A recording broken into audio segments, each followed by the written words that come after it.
प्यारे छात्रों एवं संस्कृत सीखने वाले जिज्ञासुओं दोनों को मेरी तरफ से नमस्कार। आज की हमारी इस संस्कृत कक्षा में हम लोग पढ़ेंगे लघु वाक्य निर्माण।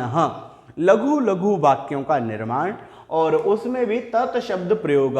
तत् शब्द का प्रयोग कैसे किया जाता है अपने दैनिक व्यवहार वाले शब्दों में। तो उससे पहले देखिए, सब जगह कोरोना व्याप्त है। आइए मिलकर एक प्रार्थना कर लेते हैं। मेरे साथ बोलेंगे आप, ओम सर्वे भवन्तु सुखिनः, सर्वे सन्तु निरामयाः, सर्वे भद्राणि पश्यन्तु, मा कश्चित् दुःखभाग् भवेत्। ओम शांति शांति शांति। तो आइए करते हैं अब कक्षा को प्रारंभ। सबसे पहले देखिए हिंदी वाक्य क्या है हमारा, वह क्या है। अच्छा, वह शब्द जो है वो आप जानते हैं कि दूर की वस्तु के लिए प्रयोग किया जाता है। जो चीज हमसे दूर स्थित होती है, हम पूछते हैं वह क्या है। तो इंग्लिश में हम बोलते हैं व्हाट इज दैट। क्या बोलते हैं, व्हाट इज दैट, वो वह क्या है। और नजदीक की वस्तु के लिए हम बोलते हैं यह क्या है। यह क्या है, जो मेरे नजदीक है उसके लिए हम बोलेंगे यह क्या है। तो देखिए, संस्कृत की विशेषता है कि इसमें पुल्लिंग, स्त्रीलिंग और नपुंसक लिंग के लिए अलग अलग प्रयोग होते हैं। हिंदी में तो चल गया वह क्या है, चाहे वो पुल्लिंग है, चाहे वो स्त्रीलिंग है, चाहे वो नपुंसक लिंग है, तीनों के लिए हमने प्रयोग कर दिया वह क्या है। परंतु संस्कृत में देखिए सह कह, वह क्या है पुल्लिंग में, यदि पुल्लिंग वाचक कोई वस्तु है वहां पर तब, और यदि कोई स्त्रीलिंग वाचक वस्तु है तो बोलेंगे सा का। क्या बोलेंगे, सा का। और उसके बाद नपुंसक लिंग में हम बोलेंगे तत्किम, तत्किम। अच्छा, इसकी जरूरत क्या है, भले एक ही शब्द से बोल देते, यहां अलग अलग शब्द देने की जरूरत क्या है। देखिए, ये संस्कृत की विशेषता है। मान लीजिए बाहर एक गाय है और एक बैल है और साथ में कोई नपुंसक लिंगवाची वस्तु है, जैसे पुस्तक है मान लीजिए। यदि पूछने वाला पूछ रहा है वह क्या है, तो आपको तो पहले सोचना पड़ेगा अच्छा किस चीज के बारे में पूछ रहा है, क्योंकि वो तो तीनों के बारे में पूछ रहा है वह शब्द से। परंतु संस्कृत में यदि वो बोलेगा सह कह, तो आप सीधा समझेंगे अच्छा वो बैल के बारे में पूछ रहा होगा, क्योंकि बाहर पुल्लिंगवाचक एक बैल है, तो उसे समझ आ जाएगा। यदि वो बोलेगा सा का, तो आप समझ जाएंगे अच्छा वो गाय के बारे में पूछ रहे हैं, क्योंकि सा स्त्रीलिंगवाचक शब्द है। और यदि वो पूछेगा तत्किम, वह क्या है, वो समझेगा अच्छा ये पुस्तक के बारे में पूछ रहे हैं, क्योंकि वहां बाहर नपुंसक लिंगवाचक शब्द एक पुस्तक ही है। तो ये संस्कृत की विशेषता है जो वस्तुओं के लिंग ज्ञान का परिचय हमें करवा देती है अपने प्रश्न के माध्यम से। तो देखिए, सह बना पुल्लिंग में, क्योंकि आपको पता है कि पुल्लिंग में तत् शब्द से, मूल शब्द क्या है हमारा तत्, और पुल्लिंग में उसका प्रयोग होता है प्रथमा विभक्ति में सह तौ ते, द्वितीय विभक्ति में तम तौ तान, तृतीय विभक्ति में तेन ताभ्यम तेई।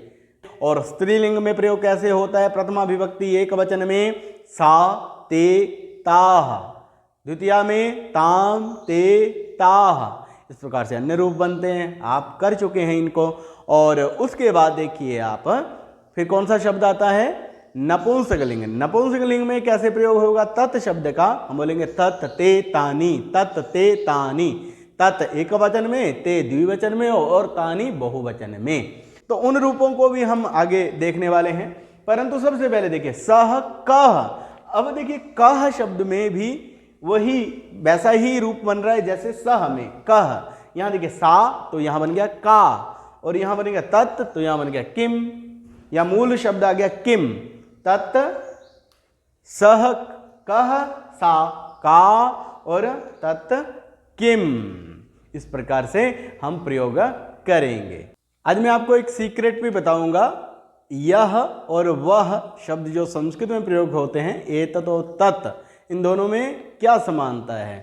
तो उससे पहले हम देखते हैं द्विवचन के प्रयोगों को। वे दो क्या हैं, आपको बाहर या दूर कोई वस्तुएं दिख रही हैं जो दूर हैं और दो हैं, और आप उनके बारे में पूछ रहे हैं वे दो क्या हैं। यदि वो दोनों वस्तुएं आपको पुल्लिंग दिख रही हैं तो आप क्या प्रश्न करेंगे, आप बोलेंगे तौ कौ। क्यों बोलेंगे तौ कौ, क्योंकि पुल्लिंग में प्रथमा विभक्ति द्विवचन में क्या बनता है, सह तौ, द्विवचन में क्या बन रहा है? तौ। और किम शब्द से प्रथमा विभक्ति एक वचन में पुल्लिंग में क्या बनता है? कौ। क्या बनता है? कौ। जैसे क्या बना? कह कौ। तो उसके बाद देखिए स्त्रीलिंग में ते के, क्योंकि सा ते का के, द्विवचन में दो वस्तुएं हैं, उनके बारे में यदि हम स्त्रीलिंग में पूछ रहे हैं तो हम बोलेंगे ते के। और यदि नपुंसकलिंग में हम पूछेंगे फिर हम बोलेंगे ते के। अरे यहां और इसमें क्या फर्क है? क्योंकि आप जानते हैं जो नपुंसकलिंग होता है उसका प्रथमा विभक्ति का द्विवचन और स्त्रीलिंग वाचक का प्रथमा विभक्ति का द्विवचन एक जैसे रूप बनते हैं। सा ते ताहा बनता है तो यहां क्या बन जाता है? तत् ते तानी। ते नपुंसकलिंग में बन रहा है और ते स्त्रीलिंग में भी बन रहा है, ते के। तो ये तो आपके लिए आसान हो गया। अब जो मैं आपको बता रहा था सीक्रेट क्या है? सीक्रेट ये है कि यहां पर यदि आप ए लगाएंगे सभी जगह ए, तो क्या बन जाएगा? वो एतत् शब्द का रूप बन जाएगा। तो जैसे यहां तऊ है तो तऊ का मतलब होता है वे दो, ए लगा देंगे तो बन जाएगा यह दो। और यहां क्या बन जाएगा? यह दो। तो सब जगह तत् शब्द और एतत् शब्द में दोनों में यह समानता है कि तत् शब्द यदि आपने याद किया है तो उसके आगे यदि आप ए लगा देते हैं तो वो एतत् शब्द बन जाता है ना? इंटरेस्टिंग बात। तत् शब्द आपने याद कर लिया और ए उसके आगे लगा दिया तो एतत् शब्द बन गया, और पूरे के पूरे सारे के सारे रूप जो हैं वो आपके तत् के समान बनेंगे। ए लगा देंगे तो एतत् शब्द हो जाएगा। एतत् का मतलब यह होता है, तत् का मतलब वह होता है। तो अब चलते हैं अपने अगले अभ्यास में। अब बहुवचन के प्रयोगों को देखते हैं। वे सब क्या हैं? क्या बोल रहा हूं मैं? वे सब क्या हैं? तो मैंने पुल्लिंगवाचक में बोला ते के, सह तौ ते के, कह कौ के। कह कौन है? कौ दो कौन है? के सब कौन है? तो मैंने बोला ते के। अब मैंने बोला वे सब क्या हैं और वो वस्तु हैं स्त्रीलिंग, तो मैंने बोला ताह काह, सा ते ताह, का के काह, ताह काह। और नपुंसकलिंग में मैंने बोला तानी कानी। क्या बोला मैंने? तानी कानी। क्या बोला? फिर से बोलिए, तानी कानी। वे सब वस्तुएं क्या हैं? तो नपुंसकलिंग में इस प्रकार से उसका प्रयोग हो गया। तो आज का हमारा प्रयोग किससे रहा है? बोलिए, तत् शब्द के साथ वाक्यों का प्रयोग करना हमने आज की इस वीडियो में सीखा है, जो कि बहुत महत्वपूर्ण है, बहुत काम आएगा आपके। तो आज के लिए इतना ही इस वीडियो को रखते हैं।